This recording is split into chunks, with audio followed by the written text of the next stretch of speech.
hungry? Give me something good. Hi, and welcome to another episode of Görgött. Today we're cooking something that I had a lot when I was in South Africa working for the World Cup back in 2010, so a long time ago. We're making chicken peri peri or chicken piri piri, however you want to spell it and pronounce it. And it's basically, well, we're making chicken liver peri peri, not chicken peri peri. And it's basically, I think it came via the Portuguese and Mozambique to South Africa. But it's kind of a national dish nowadays down there. And there's probably over 100 ways of making it. I'm making it my way today, but it's gonna be very good. Very spicy, but very good. There's some ingredients that are not so common, like cognac, you don't see that often, but that's just to kind of deglaze the pan. But before we start to have a look at the ingredients, please do me the favor. If you're not subscribing yet, do so. Hit the subscribe button and check the bell icon so that you get notifications every Tuesday when a new episode comes online. But now let's have a look on the board. We obviously have our beautiful chicken livers. Now we need to clean them, but that's part of the prep. We have some cognac, like I mentioned. We have some cream, some smoked paprika. We have a bit of tomato puree, some fresh tomatoes. You don't have to use fresh tomatoes, but I like it. We have some thyme. Some people also like to do it with coriander just on top at the end, but I like the thyme to come into the sauce, and then we put a little bit of thyme on top at the end. A lemon, some onions, some garlic, and what makes the peri peri or piri piri the dish it is, peppers. I have red peppers. The story goes that the Portuguese brought bird's eye peppers from Thailand over to Mozambique, and that's how the kind of dish appeared. But we have a bit of prep to do, so let's start with that. We'll peel our onions and our garlic, and we'll clean up our liver, and we'll cut our chilies and our tomatoes. The lemon is just to add some juice in the sauce, so you don't need to do anything. The thyme, we'll put some twigs into the sauce, and we'll pull off some leaves just to garnish at the end. And the rest doesn't need preparation. So peel your onion and your garlic, and then we'll take the prep from there. So let's start with our garlic. You know this if you've been watching the channel. My Japanese grater. I love to use this for both garlic and ginger. That's not too close. I will put all the prep onto one plate. Most of it goes in at the same time. The onion, the garlic, and the chilies go in at the same time. And the onions, you can do it however you want it, but I prefer to just kind of halve them and then slice them. Not too thin, a couple of millimeters, like this. Because I like that you can kind of still see the onion and still partly feel it. So just finish up your onion and then we'll move on. That's the onion. Now the chili. This should be a spicy dish. I'll leave the seeds in and we'll just cut them up.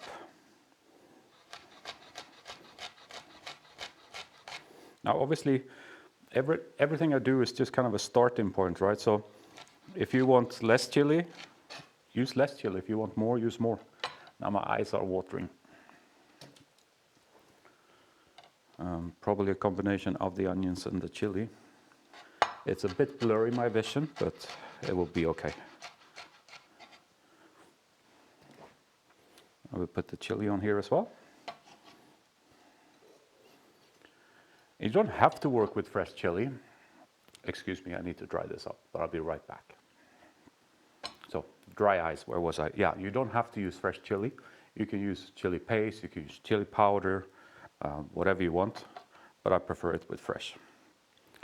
The tomatoes. I love this knife, but it's not sharp, so we'll put it away. Just cut off the end, and then we halve them. And that's basically all you have to do for your prep. Well, I'll just show you quickly as well with the thyme.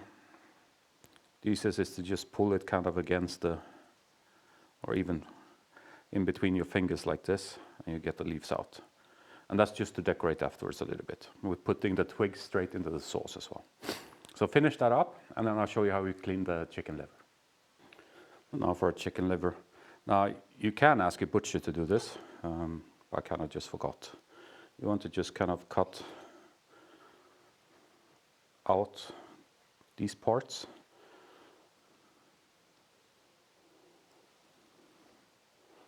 Just with a sharp knife. It's kind of, it's blood vessels and then you keep this part. Now, I prefer them this size, but if you want them smaller, you can split up that as well.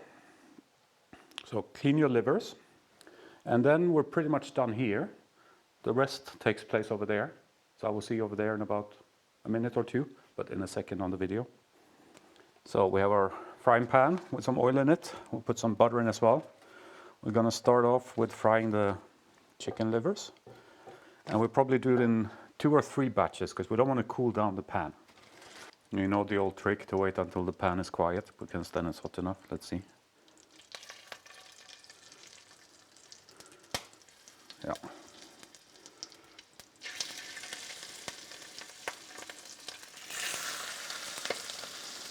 I think we can do 2 batches. We have quite a big pan.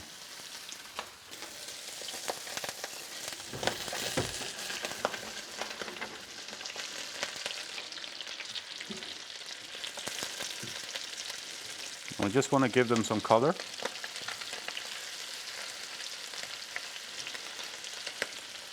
Because they're going to finish cooking the sauce afterwards.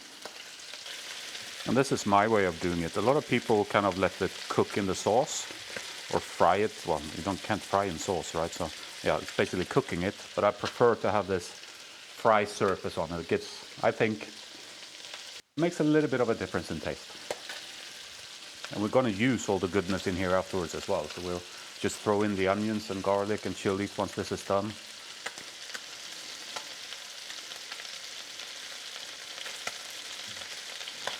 Oppa. You see that one jumped?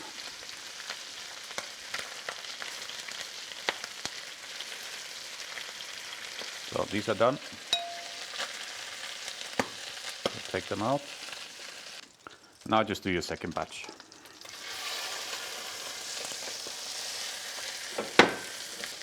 Now I didn't season the first batch, but it should be seasoned obviously. I just forgot. Some nice salt, a bit of black pepper. Season this side as well.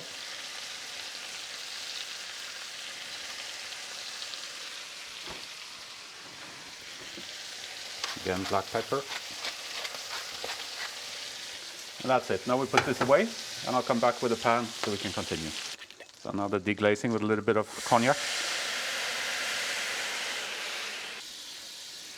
Make sure that all the goodness is released from the pan. And now we can go in with our onions, garlic and chili.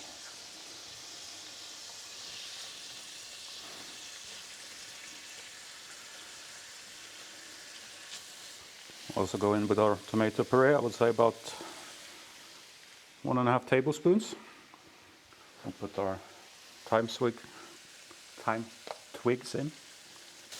And frying the tomato puree like this takes away some of the acidity. And a good pinch of our smoked paprika or 2. And sometimes when you make this dish, it can be a bit difficult to breathe. I'll get our fresh tomatoes in. And this is not a must. A lot of recipes don't have this, but I think it adds a little bit of freshness to the dish. So I prefer to make it with a bit of lemon juice. I would say it's 1/3 of a lemon. And we might also add some vinegar. I didn't show that on the cutting board, but I'll add it in the ingredients below. Add a bit of malt vinegar. And just to help this along, we can add a little bit of water as liquid.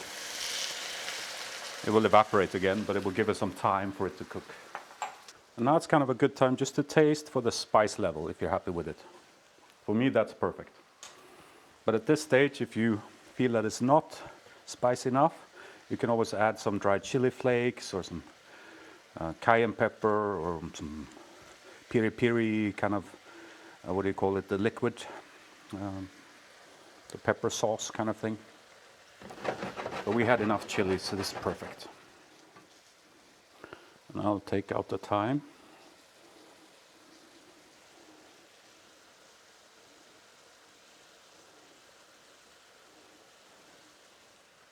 Time to come back with our livers and the juice.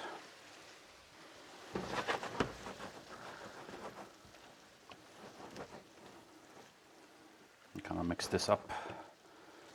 Just let it cook like this for about a minute, and then we'll add the cream. And with our cream. Now we'll mix it up a bit. And this is pretty much it, but we'll let it come together now. We'll make sure that the taste is there. See if we maybe need to add some more salt, maybe a little bit more lemon juice or vinegar, we'll see.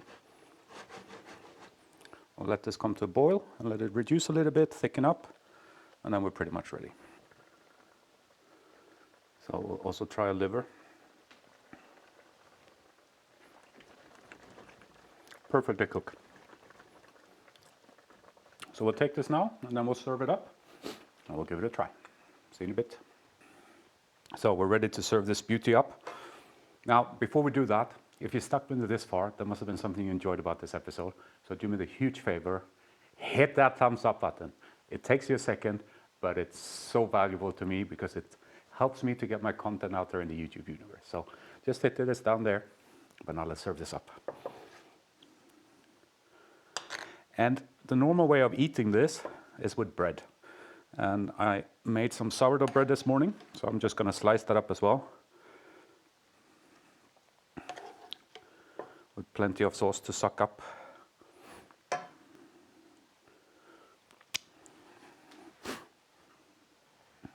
So, our thyme, just a little bit on top like that. And we're ready to give it a try. So, piece of nice sourdough or whatever bread you have and like. And now let's go in here. Let's just have some sauce first.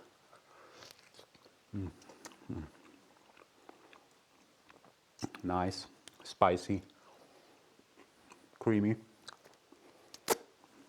but still fresh because it still has the kind of tomato, lemon juice.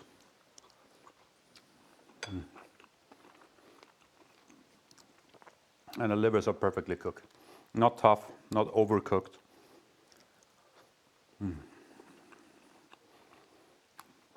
This is an excellent dish.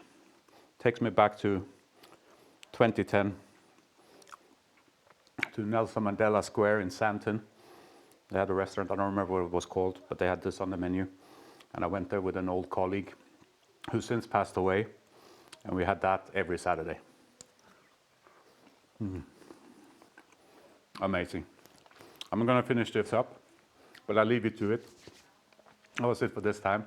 The Peri Peri chicken livers, or Piri Piri chicken livers. I hope you enjoyed it. Leave me a comment below, let me know what you thought. And if you're not subscribing, please do so as well. Hit that subscribe button. And click the bell icon. That's it for this time. Take care, until next time. Bye-bye.